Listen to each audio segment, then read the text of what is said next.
got a really cool tool to show you tonight. This is the Caliber X, and this sort of landed in my lap. I found this on eBay for under $30, I think. So if one of you bought this and hated it and put it on eBay, thank you so much, because now I am able to review this multi-tool. This will come in at around 5.5 inches. It is made of the frame, the most material is made out of 420HC steel, and it comes in at 8.8 ounces. Now, right up front, how do you get this? This was launched in 2020 on Indigo or Kickstarter or both. And just recently, last year or the year before, it came out and the backers got theirs, and then now you can buy this on Indigo for $85. So that is how you can obtain this multi-tool. Now this has some sort of revolutionary tools on it, groundbreaking, just ways that they have pack tools and use tools. I really like what Caliber X has done in many areas. So right away you see this is an adjustable wrench. So it will be adjustable wrench based, not plier based, which is fairly unusual. And then you do have almost an inch opening, just shy of an inch. So that's pretty good for the adjustable wrench market. And I have to say that the jaws do feel a lot more sturdier than, for instance, something like the Septimo from CRKT.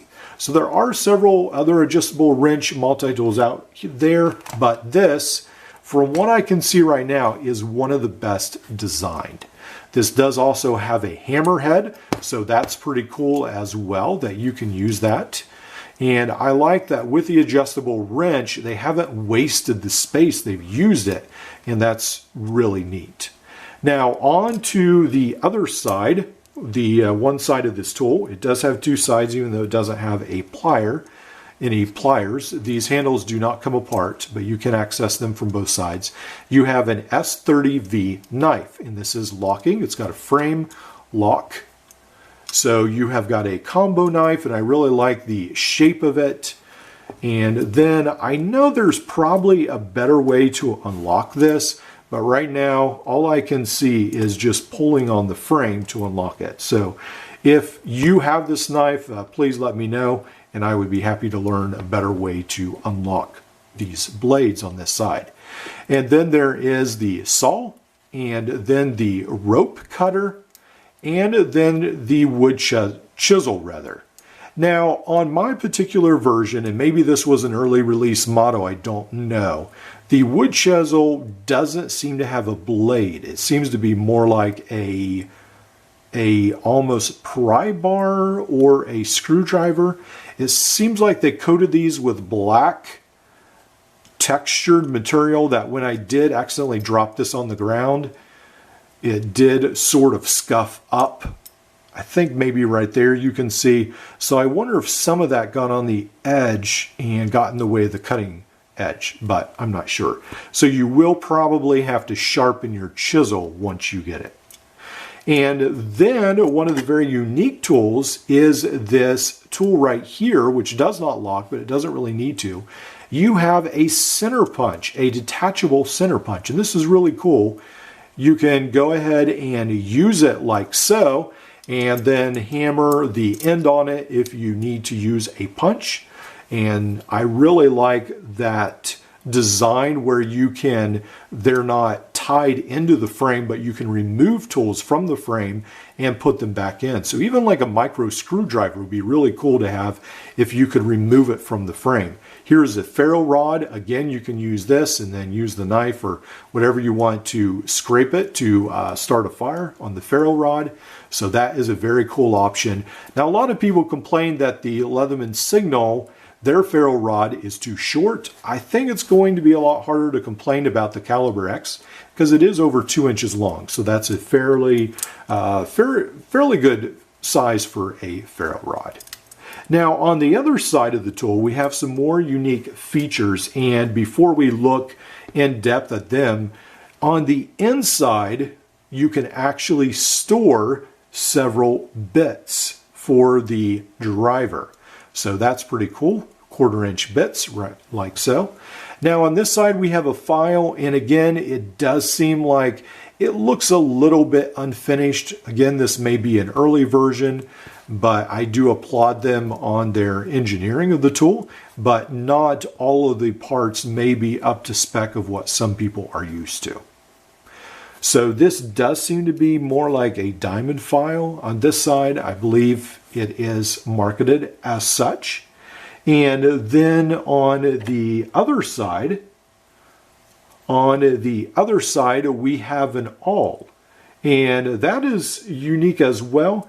So this awl is a little bit smaller. It is more almost the shape of a scalpel blade, but it does look sharper, and it's got a very sharp point right there as well. And then we have a couple tools left. We have the bit driver. Now, I love this bit driver. It does lock into place, which is cool. It does have a little bit of play there, but it does lock into place. And then you can use your full 1/4" bits. Now, a lot of people ask, can you use the double-sided Weehawk bits or perhaps the Klein bits?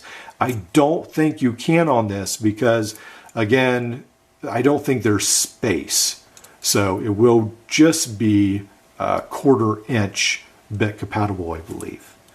And then you can use another tool to unlock this, and there may again be another unlocking mechanism, but I've just received this tool today, so I'm not extremely familiar with all of its options, but I did want to hurry up and give you a first look in case you're thinking about buying this tool in Indigo.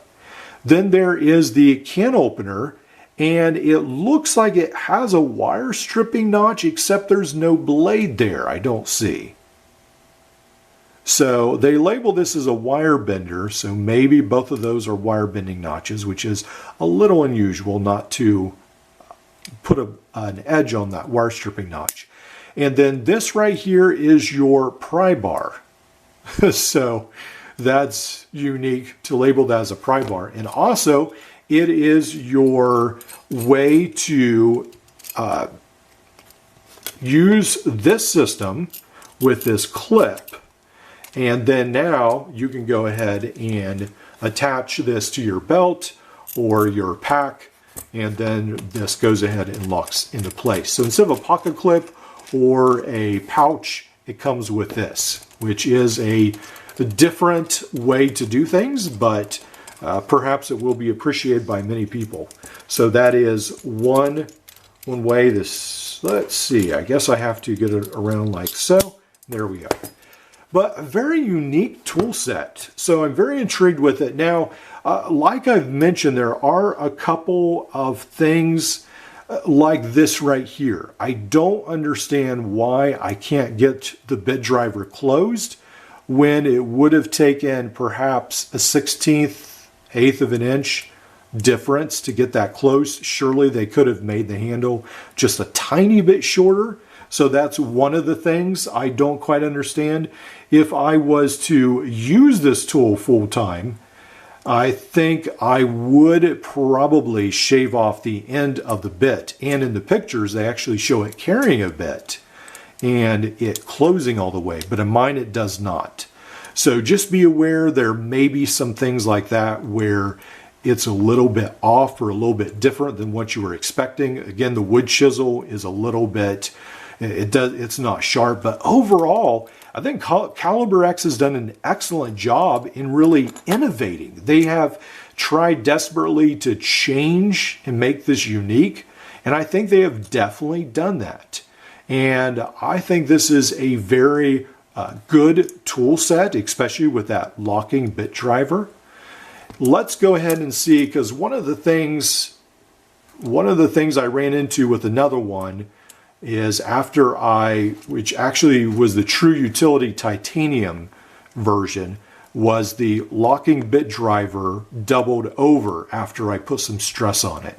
So I released the video and then it failed, and that was sort of embarrassing, but it worked when I did the video. So on this one, I'm putting a fair amount of pressure and it does not seem like the lock is buckling. So very, very happy with that. We'll have to see again. This is only after having it for partial day, but it does seem like the tools work fairly well. Well, let me know your thoughts. What do you think? Has Caliber X done an excellent job?